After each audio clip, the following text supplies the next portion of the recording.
6:30 this morning, we received a 911 call about a shooting here on Martin Luther King Boulevard. Our deputies responded to the scene, found an individual lying on the road with another individual performing CPR on him. Preliminary, it appears that there was a road rage incident between the two subjects. One subject stopped his car in front of the other, got out, and an argument ensued, at which time one of the individuals was shot. The deceased is approximately 40 years old. We're still working to identify him, and we will get that information out to you as soon as we can. Right now, we're processing the crime scene, interviewing our shooter and a number of witnesses who have come back to the scene. Was the shooter the one performing CPR? Yes, he was. What kind of message does that send that the shooter was performing CPR after this incident? I can't speak for him, but he was still trying to do the right thing and make sure, hopefully, that the individual would survive.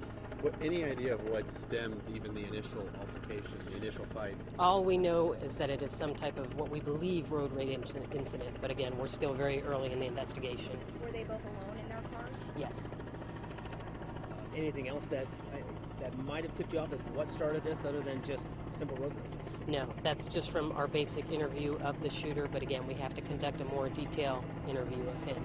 Any other cars, eyewitnesses able to provide you any additional information? I mean, this being rush hour on a fairly well-used intersection. Right. A lot of people are now calling and coming back to the scene. There was no one here at the scene when we originally arrived, but now we are talking to them. So we're in the process of doing that and hope to gain some additional information. And we'd also just like to make sure people, especially with school, know to stay out of this area, because we will be out here a couple hours and trying to prevent people from being late.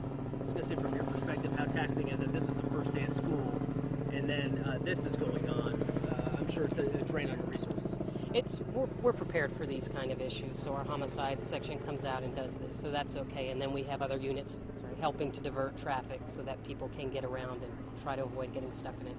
Have you guys, I mean, we've seen just a general uptick in road rage incidents, or is it simply maybe, I don't know, are we seeing any of that at all from law enforcement standpoint? We do see it. I don't have the numbers in front to say if it's increased or not, but we certainly have seen some cases recently that are concerning. And again, we'd urge the public, don't engage with people.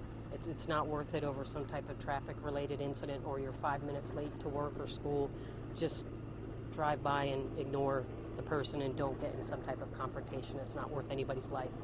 Are you able to tell us if this is a case of self-defense, or? Again, it's too early. That's something we certainly have to consider, whether it's stand your ground, self-defense, or charges will be filed. And the state attorney is out here with us, so we always meet with them and discuss the actions of the case. And it is probably nothing that will resolve today because of the investigation. We need to make sure it's thorough and complete, so we don't anticipate charging anybody or making a decision one way or the other today. Another big thing jumping out, like you just said, don't engage the other person. How many times have we seen it where motorcyclists will get off their bikes and engage the driver, that sort of thing? Just don't engage anybody, especially get out of your vehicle. No, it's not worth anybody's life, again, over a few words, over some type of traffic-related incident. Thank you, guys.